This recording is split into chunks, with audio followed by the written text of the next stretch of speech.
Hello, this is Mark Washington from MTC Media. George Mason and VCU meet tonight, and George Mason has been a team that's given away games in the second half. First place VCU has been a team that has gladly taken games in the second half when teams have given them the opportunity to take it, just as Dayton. The two meet in Richmond tonight in their only game against each other all season, which kind of ticks me off because these two should meet twice every year. So the next year, Atlantic 10 has to find a way where George Mason plays GW twice and plays VCU twice instead of playing GW twice and playing Loyola of Chicago twice. Just doesn't make sense. I know scheduling is difficult, but got to fix that. The Patriots have alternated wins and losses in their last 6 games. The second half failures are the reason why they are 4-3 in the conference instead of 6-1. They could easily be 6-1.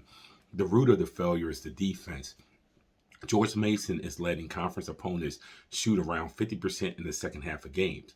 Look at their last game against Rhode Island. Despite that being a win, the Rams were 14 out of 20 in the second half from the field. It's just hard to win that way consistently. For VCU, they haven't rotated anything in the last 5 games. They've won them all, and 4 of them have been by double digits. Because of the Rams style, VCU gets offense contributions from multiple places.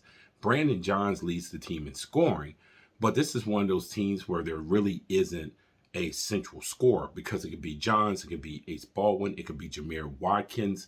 Their style lends to their not being a main scorer, even though we always want to think of a team main scorer in a traditional sense. It's part of the benefits to VCU playing the way that they play and what their philosophies are on both offense and defense. Now, the keys to tonight's game, let's start with the 3-point line. VCU is in the middle of the conference in defending the 3-point shot, whereas George Mason is second in the conference in 3-point percentage on offense. And that's really a lot of their game. George Mason takes a lot of 3-pointers in secondary transition. They try to really get that ball reversal and get the 3-pointers from the corners. And obviously there are those drive penetration kicks also into the 3-pointer. And VCU hasn't necessarily defended the 3-pointer well this year. For Mason, they weaponize it a lot. That's our top key. Second is paint and rebounding. George Mason has a real chance to win the paint with Josh Oduro manning the middle. It just gives them a tremendous advantage. VCU is one of the worst defensive team rebounding in the Atlantic 10. So George Mason will have his opportunities not only to throw it into the paint to Josh Oduro, but also, that opposite block offensive rebound, those lanes that open up from the perimeter that will allow George Mason's wings to get inside. And remember now, there will be long rebounds because where George Mason shoots the ball from. So that will give those offensive rebound opportunities to the Patriots.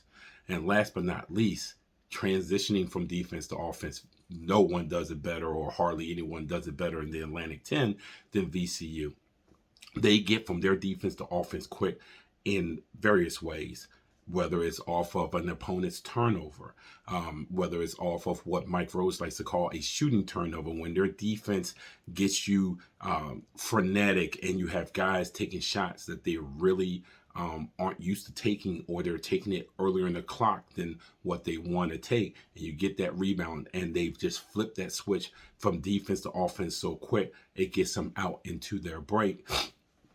And last but not least, the long shot. Now, we talk about George Mason and their 3-point shooting, but look at it this way. Sometimes that 3-point miss is your first pass in the fast break. You get that long rebound, you pitch it ahead, next thing you know, you're already in attack by the opposite 3-point line. So all 3 of those things could help VCU transition from defense to offense. I don't have a prediction on this one, but if you're in the gambling environment, VCU is favored by 7 tonight, and the over-under is 134. This is Mark Washington from MTC Media.